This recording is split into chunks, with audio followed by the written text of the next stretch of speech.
Welcome to my YouTube channel, Sir Ninja Japan. Lakad-lakad muna po tayo dito. Alam niyo ba, ito yung kabilang ilog dito sa lugar namin. Ayan, no? May mga bibi din dyan. Katulad niya, nakita niyo ba yan? Ayun! Diba, lumilipad lahat. Bibi yan, ibon. Malinis ang tubig ng ilog dito. So, sobrang hangin, mga damo na pupunta dyan. Diba? High tide nga ata ngayon, no? Kasi ang daming tubig eh. Hindi naman umulan. Ang lugar namin dito sa Japan, napakatahimik. Kahit weekends, wala ka makita ng mga naglalakad lang. Yan, no?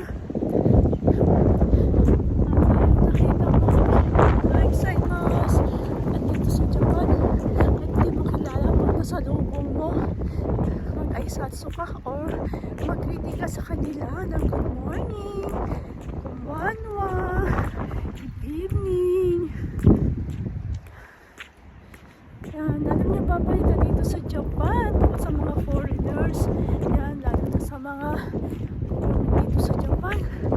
Mukhang malamig na nga, malamig pa rin ang tingin nila sa mga foreigner. Kasi dito, sa visa guys, sa pag-a-apply ng mga long-term visa, ng mga permanent, yan, mahal na bayad sa pag-a-apply. By next year, finalize, pinag-uusapan pa lang, pero ang pricey naman, diba? Mas maganda nga yung mag-tourist ka na lang dito ng ilang araw. Malilipot mo ang Japan.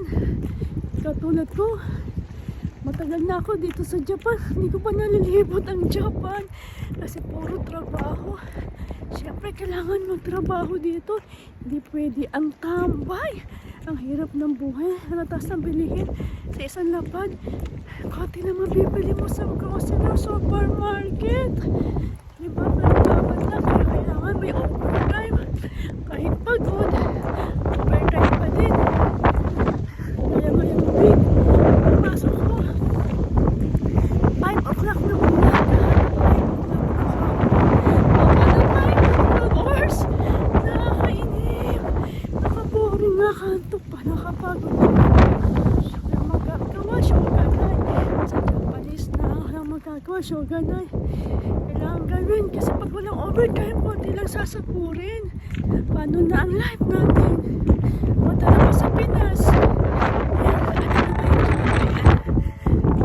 Galing sa City Hall. Nagyari may nawawala. Tapos, ayan, sa salita. Iwata daw. Nasa Iwata kasi ako. Iwatashi. Iwatashi. City dito. Ikisan, Ikasana. Ah, may kasalita yan. Thank you for watching. Buhay Japan! Sir Ninja Japan, yours truly. Please like and subscribe to my YouTube channel. Please po. Thank you. Arigato.